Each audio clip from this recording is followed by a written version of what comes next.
Hi Scorpio! Welcome po sa ating channel. Ito ang inyong Daily Gabay Tarot Reading for January 20, 2025. Please be reminded kung nakaresonate kayo, comment down. Kung hindi kayo nakaresonate, ibigay niyo po sa iba kasi general reading po ito. This is for you Scorpio ngayong January 20, 2025.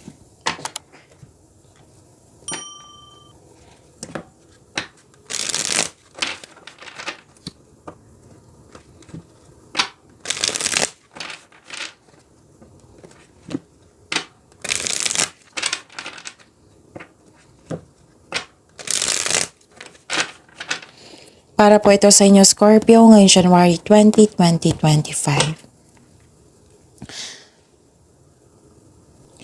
Maraming salamat po sa inyong patuloy na suporta at maraming salamat din po sa mga hindi nag-skip ng ads. Gamitin ang reading na ito bilang gabay lamang sa mga hindi pa nag-subscribe, subscribe na po kayo at click bell notification para malaman nyo na may bago tayong video.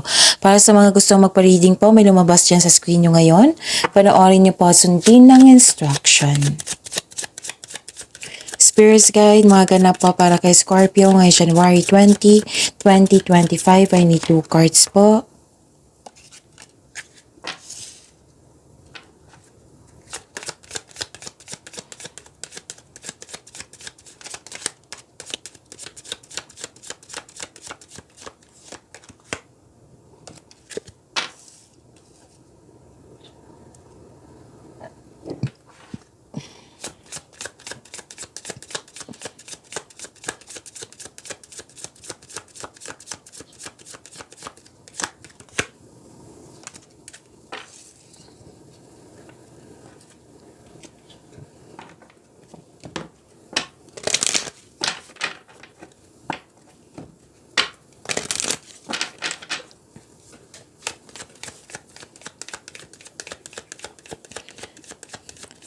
Scorpio, ngayong January 20, 2025. Mensahe po, Spirits guys, mensahe po para sa kanila. I need 2 cards po.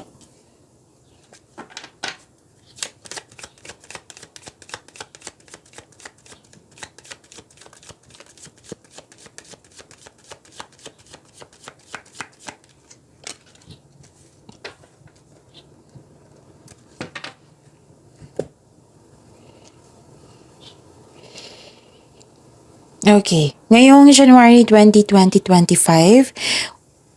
Wow! Ang ganda! Nakikita ko dito na tatlong card na nagsabi dito. Tatlong card na nagsabi dito na may parating na malaking pera sa inyo. Scorpio. Parating na or dumating na. Pwedeng expectation nyo po ito.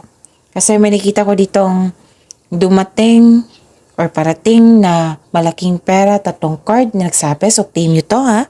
Scorpio, ang ganda. This is prosperity. Tatlong card na po nagsabi dito, prosperity po. Cash flow, maraming transaction. Pwede din binayaran kayo, nasa binigay nyo serbisyo. Pwede din na yung expectation na talaga na pera na parating sa inyo. Okay? And pwedeng may dumating na news or information at nalaman mo yung totoong intensyon ng isang tao sa iyo. Okay? Pwede din gumawa ka na yung pwede din na gumawa kayo ng desisyon ngayon. So, nabubulol na ako, Scorpio. Oo. And nakita ko dito na may nag-uusap dito regarding sa property.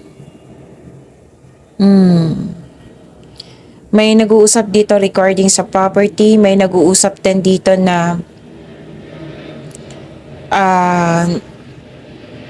regarding sa domestic matters. May nag-uusap sa property. So, this is prosperity, ha? Pwede din na may balak kayong magbakasyon sa inyong bahay, staycation, kasi you felt calm, relaxed, and security pag nasa bahay kayo. Pwede din literal na stay na kayo sa bahay, nag-staycation, nag-rest day, nag-vacation leave. And nakita ko rin dito ng ilan sa inyo na home base yung trabaho. Okay?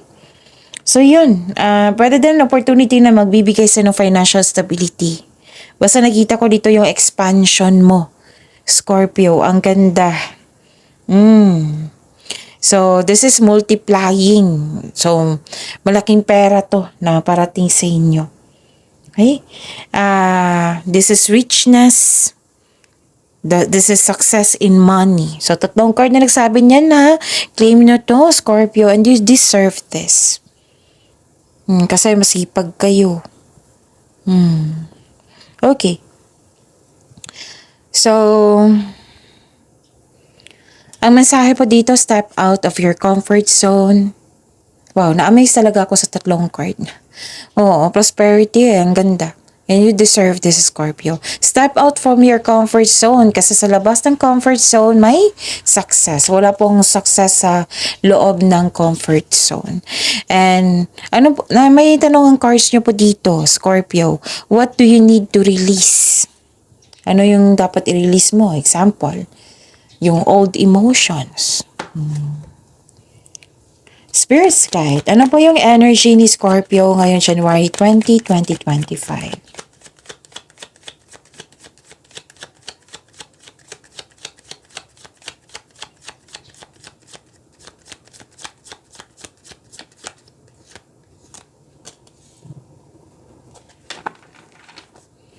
And the clarification of this card po.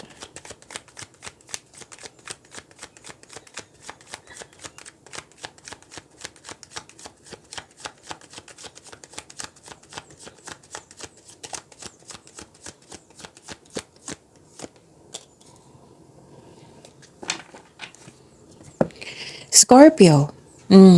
Kung may narinig kayo or may nakita kayong repeating message, meaning to say, pinupush ng cards nyo yan kasi ang ilan sa inyo hindi pa binigyan ng atensyon. Ako maaari din po, bigyan nyo po ng solusyon at action. Remember, Scorpio, at the end of the day, alam mo na ikaw lang taong may kakayahan at responsable na gumawa ng sarili mong katotohanan at kinabukasan. So ano yung energy mo, Scorpio?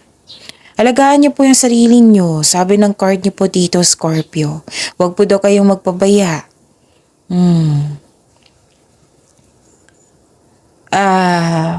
Pwede din nag-self-pity kayo dito. So, ang sabi din ng card talaga dito na be inspired.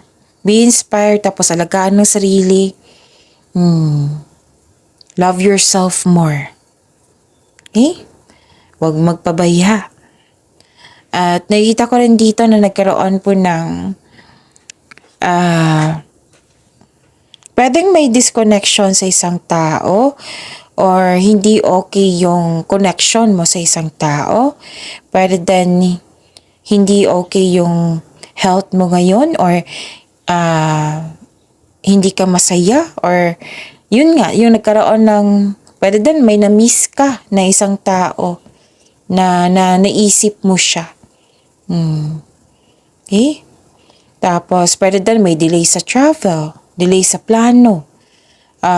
Pero makakahanap ka ng paraan para ma-enjoy mo yung moment mo ngayon.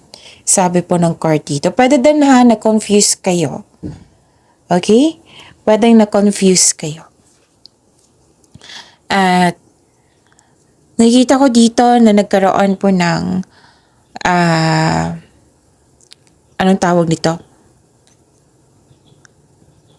Huwag kayong, kung maaari po, huwag kayong mag-isip or mag-claim ng negativity kahit hindi man yan sinasadya. So, be careful. Okay? Be careful po. Kasi nakita ko yung pessimism dito eh. Kailangan nyo ng time for reflection po. Kasi sa time for reflection, may sagot dyan sa mga katanungan nyo.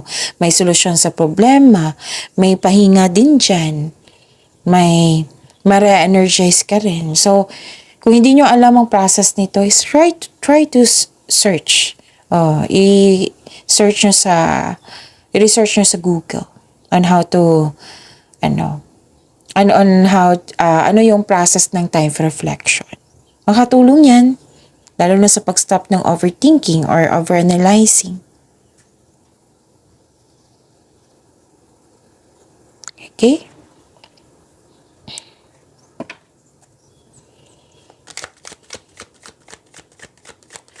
Spirit's Guide. Career and money po ni Scorpio ngayong January 20, 2025.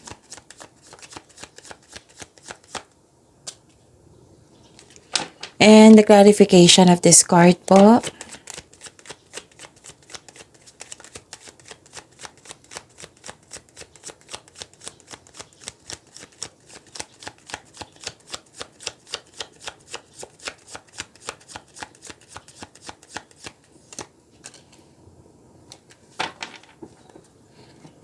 Okay, kita ko yung ano mo hard work, naging productive kayo.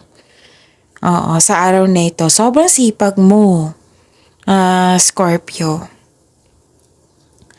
Nakita ko dito na nagkaroon po ng hard work, productivity, puro movement to Nagkaroon ng transition. Hard work at dedikasyon sa trabaho or negosyo for financial prosperity. Patuloy mo lang yung pagsumikap mo. Pwede din nag-aaral ka ngayon ng new skill para ma-increase ang inyong income. Gumagawa ka ng passive income. Ang sabi ng card nyo dito, what you have been studying or practicing, it will lead you to abundance po. Trust that you can do anything. Mag-set kayo ng clear intention so that you can achieve success sa pamamagitan ng inyong sipag. Okay? Success through diligent work that you enjoy. So this is bagong kasanayan, kaalaman. Yung kapag ginagawa mo ang gusto mo, mamahalin mo ang ginagawa mo. So tagumpay sa kaperahan andito. Pagiging productive mo, yung may resulta sa inyong pagiging masipag, nagsumikap ka. Basta may tagumpay ako nakikita dito. Ang sabi po ng card dito, keep up the great work. Okay? At nakikita ko rin dito na nagkaroon po ng okay. Kailangan mo ng kausap dito, Scorpio. Ang advice kasi ng card dito, it's time to reach out for support and connection. Pero then, tanungin nyo yung kausapin nyo po yung intuition. Pwede din. Okay? Parang nahihirapan kang magtiwala sa isang tao dito.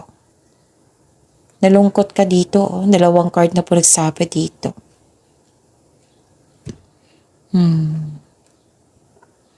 Baka ito na yung ang tanong, sagot sa inyong mga tanong. Baka na ito na yung sagot sa tanong dito.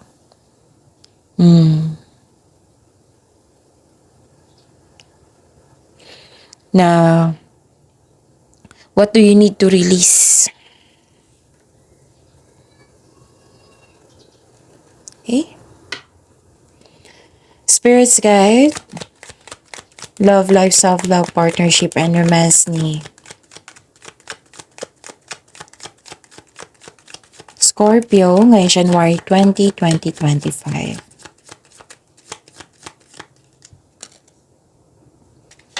And the clarification of this card po.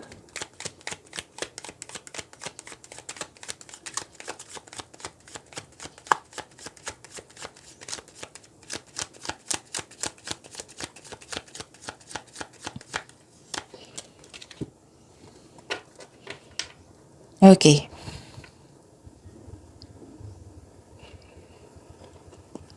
Maraming salamat po sa patuloy na tiwala at suporta sa ating channel. At maraming salamat din po sa mga hindi nag-skip ng ads.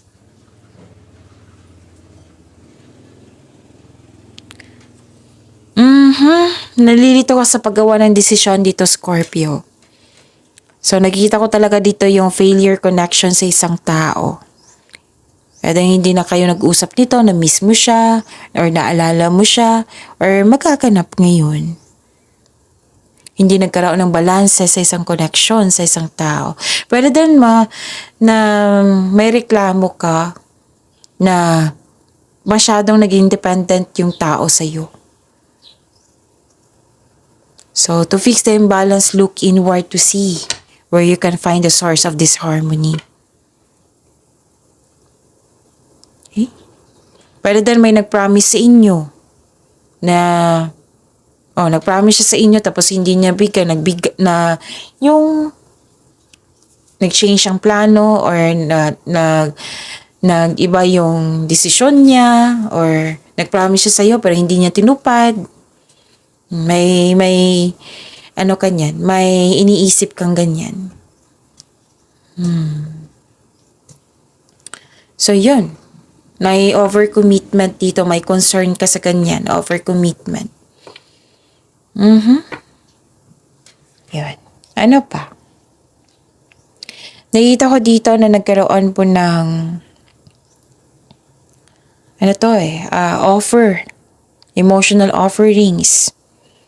Para sa mga single, may parating na ideal partner sa iyo. Tapos, sabi ng card niyo po dito na paalala to ha, na kung may darating na bagong tao sa inyo, kilalanin niyo ng mabuti. Take things slow, huwag kayong magmadali. Okay? Take things slow, kilalanin mo muna. Sa mga may relasyon sa buhay mag-asawa, may pangyayaring aminan, posibleng proposal, offer. Yun. Ano pa? May concern ka dito sa delay. Naiinip ka, pwede din na yung sabi kanina na overcommitment or may nag-promise sa'yo na parang hindi natuloy. Pwedeng ganun or matagalan pa na akala mo ngayon pero matagalan pa pala. Nag-expect ka dito eh. Yan yung sabi dito. So, itong delay na ito, sabi kasi ng card na they are divinely timed to highlight an important realization. Something you need to recognize bago dumating yung delay na iyon. It might be na nagkaroon ng delay kasi gustong i-realize ng universe sa iyo na para may ma-realize ka muna para magamit mo yung ng tama, yung delay na iyon. Okay? Sana nakuha nyo yung na in-explain ko. Okay? Basta na nagkaroon ng delay kasi may gusto i-realize sa yung universe tapos gusto niyang magamit yun gusto ng universe na magamit mo sa tama yun. Okay?